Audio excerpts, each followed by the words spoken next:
Okay, the 10th time's the charm. Welcome, welcome, welcome. This video is brought to you in part by Lou Cheek. Not a sponsor, a person I commissioned to do this lovely avatar. And hopefully I have the settings calibrated well enough that it's not looking silly today. But I have had this working pretty well. Enough that we're talking about one of my favorite movies of all time. John Wick is a really good movie. It's a really good, simple revenge plot. People didn't really have a lot of hope for it. Keanu Reeves was doing very poorly at the time. And it was really, really surprisingly good. It's my favorite of the franchise. People seem to often rate it as their least favorite, and I don't really get it. It's sort of a standalone plot, and 2, 3, and 4 kind of feel like a tacked on trilogy. Watching a few interviews, it seems like they're saying they've really ramped this one up a bit, and it seems like they've been trying that for each movie. 2 was setting up the groundwork, world building, everyone's an assassin, and 3 really went crazy with it, where, yeah, if you suspend your disbelief for a world of all these assassins, it is fun. You get to see John Wick gunning down people left and right like crazy. And yeah, you get to this one where they've ramped it up even further and they're like, oh, maybe we went too far. It doesn't feel like it's even ramped up further. It just feels like there's more enemies. It feels like one of those games where when you crank up the difficulty, it doesn't get harder. It just gets more grueling.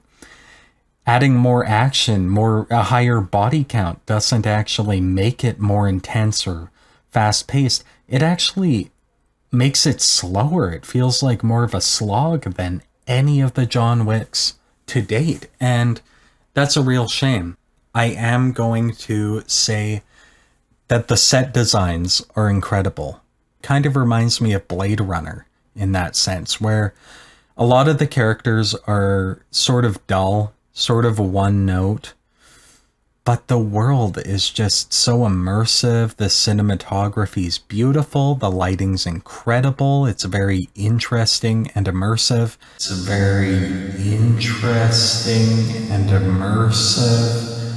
With varied sets, and yeah, it almost feels like a nice world tour. They go to Japan, Paris.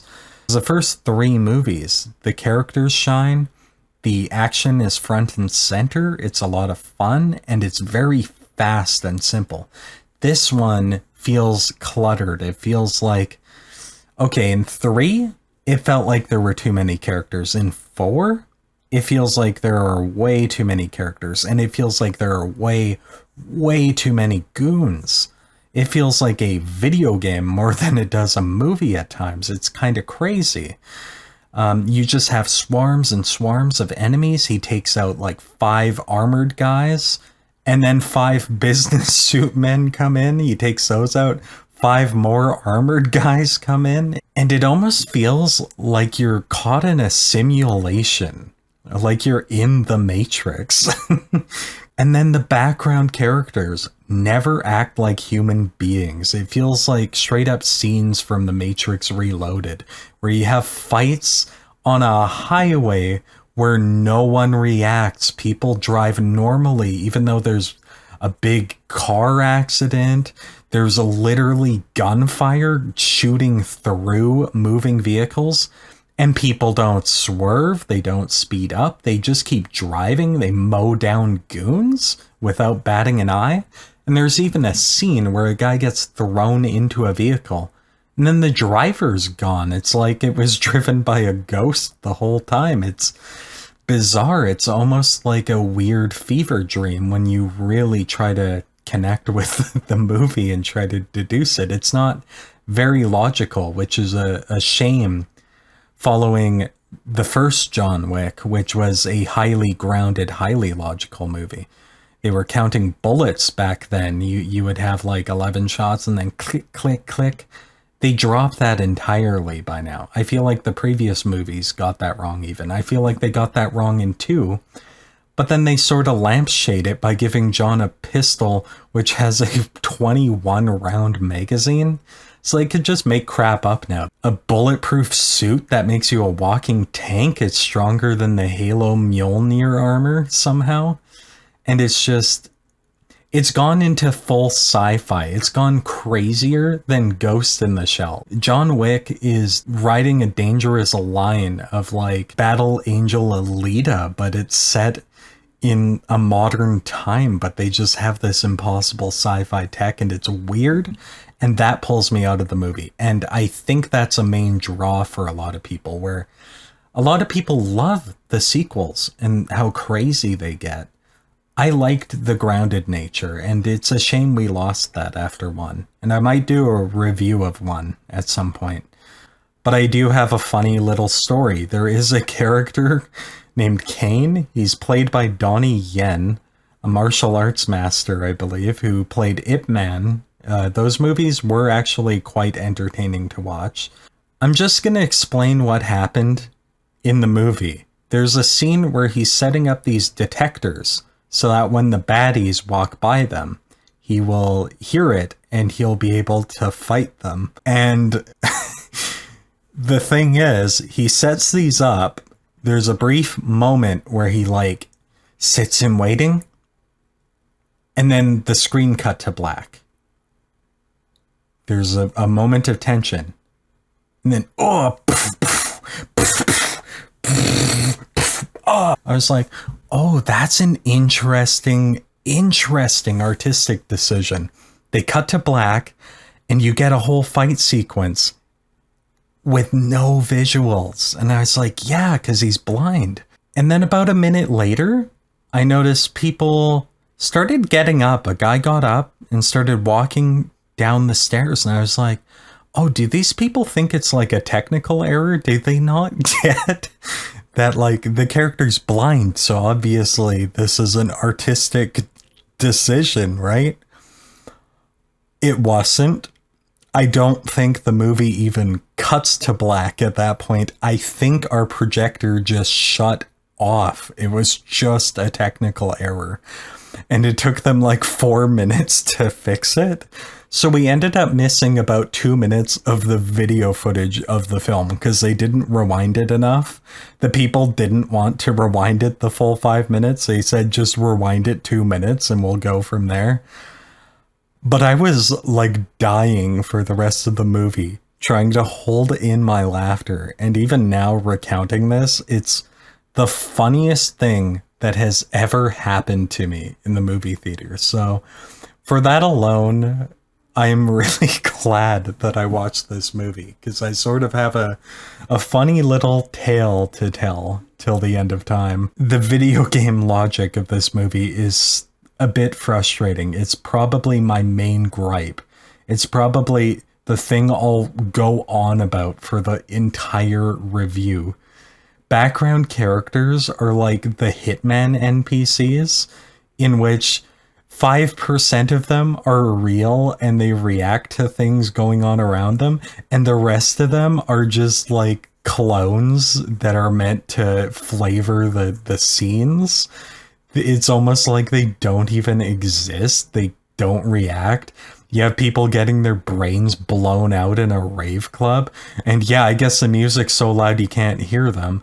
But these people are literally throwing full punches like haymakers at each other in a crowd, and somehow they're like just barely brushing up against this whole crowd of people who don't even notice, until occasionally, every now and then, you'll have a crowd that gathers around them in a circle and goes, whoa, just at random times, not based on anything.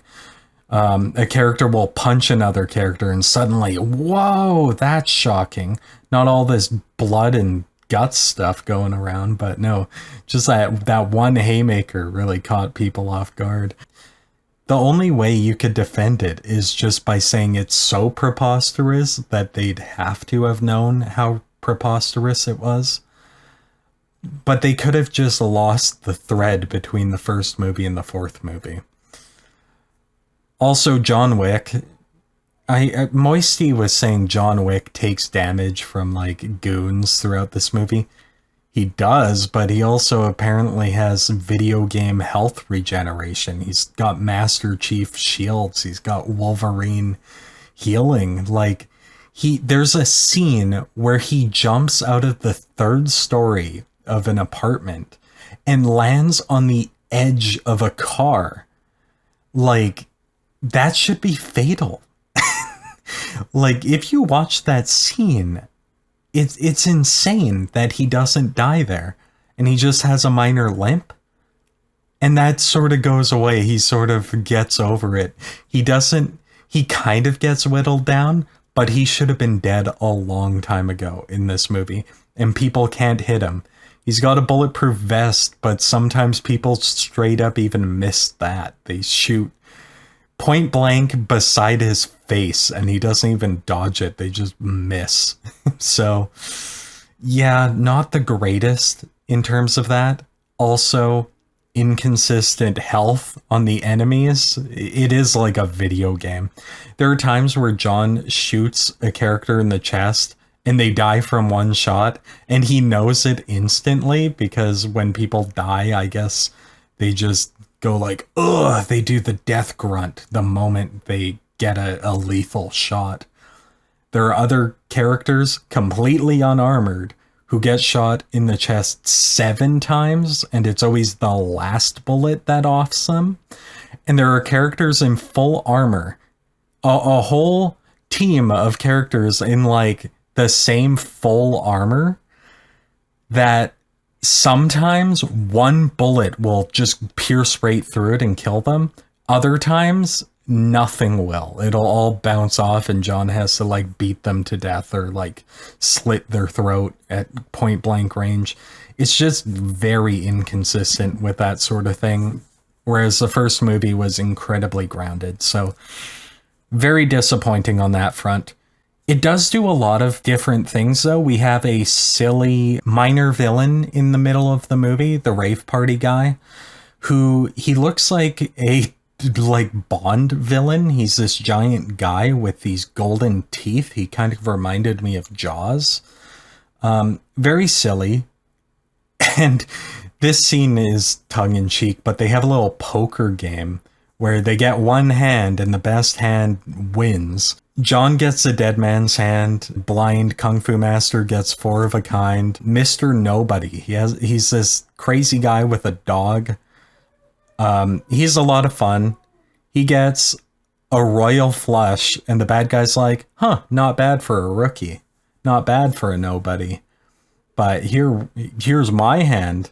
The blind guy's like, let me guess, 5 of a kind. And it was 5 of a kind. I kind of like that. It's so stupid and it's played straight and it works really well. I liked it. I like that whole sequence that ends with this giant gunfight, but the plot is very much, let's do a task. Oh, now I got sent on a fetch quest. Let's go to that place. Oh, everyone followed me here because they were expecting it somehow. Do the fetch quest, go back to the place, get the thing you want. And if it was very efficient, like the first movie was, it would be a lot of fun to watch. But the fact is, you're stuck there for often 10 minutes at a time, watching hordes and hordes of guys get gunned down. In an action movie, above all else, I think you need to get the pacing right. The choreography, though, incredibly ambitious. I think there was just too much quantity for them to get it right. There were just too many big ideas. I feel like they couldn't see the forest for the trees, or maybe the other way around. Bits of the choreography were just kind of sloppy. You'd have characters who would deliberately do things stupidly to give John Wick or Keanu Reeves a chance to catch up with the choreography, or they just weren't planned out that well in the first place. Not nearly as bad as Star Wars The Last Jedi, but a little noticeably sloppy, even on a first viewing. There were bits where the humor didn't land for me. It felt like it was trying to be funnier than the previous films. And I guess I'll get into spoilers here. The plot's not that involved, but I did have the movie spoiled for me initially. It seems to end with John Wick dying. I don't really believe it. We've seen him fake his death once before. There's no reason they can't just bring him back. They cut to his tombstone. That doesn't really prove he's dead, really. There's a lot we skipped in between. My rule is basically, if you don't watch a character drop dead before your eyes on screen, if there's any doubt to their death, they didn't actually die. Until confirmed later. Mr. Nobody, his dog, there's a sequence where Mr. Nobody gets revenge on this guy who, like, punched his dog.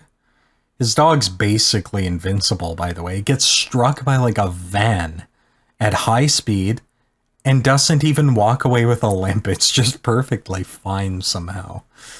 But he shoots this guy in the head, and then the dog pisses on the corpse's face. And it was just like, really? Did you have to go so crazy with the humor?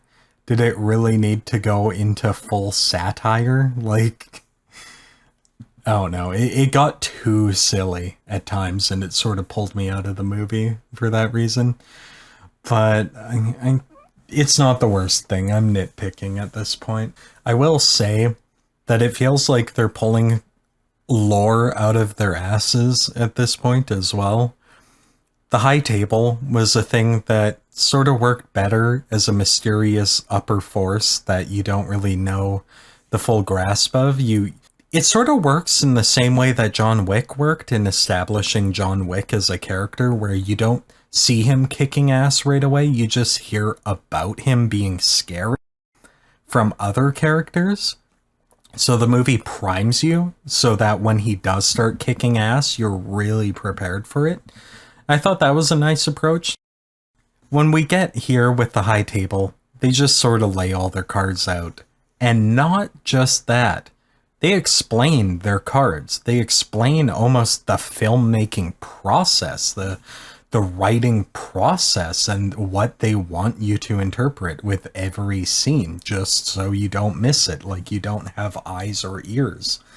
There's a sequence toward the end where John outsmarts the bad guy and kills him. This guy's a coward. He's one of those villains that just gets other people to do his dirty work. He gets challenged to a duel, and he nominates John Wick's friend, the blind martial artist, to duel on his behalf, using the guy's daughter as sort of a collateral. Yeah, John, I believe, lets the martial artist win, and he's critically wounded, and he's sort of dying on the ground. And this guy's like, oh, I want the killing blow. Give me the gun. And he gets the gun, goes to shoot the guy. And then John Wick's friend, what's his name, Martin or something? He's like, dumbass. And it like gets the guy's attention. And he's like, you realize he didn't shoot, right? And then John Wick shoots the guy in the head and kills him. It's a pretty clever setup, but they didn't need that line. Just go like, dumbass. And then boom, right there, boom. That would have been perfect execution. That would have been so much more satisfying. Literally, less is more. Just cut more stuff out, and it would have been a much, much better finale for the film. It would have.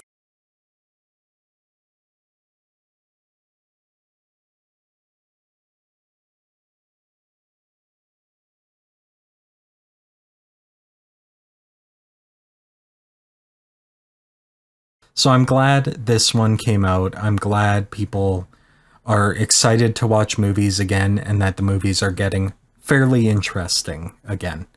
But my hopes aren't too high. We still get a lot of crap all the time. And this movie wasn't nearly as good as people say. It's funny to say a 7 out of 10 is disappointing, but it kind of is. And I feel like the rating could go down. Also, man, Lance Reddick just gets killed like a chump right at the beginning. Very interesting character, and they just kill him off at the start. to prove a point, and it's just like, dude, you killed off one of your most critical characters in the story. Disappointing. But yeah, that's John Wick, Chapter 4. I'd recommend it. I'd recommend the first one even more if you haven't checked it out. Anyway, that's been all for today. Have a great night.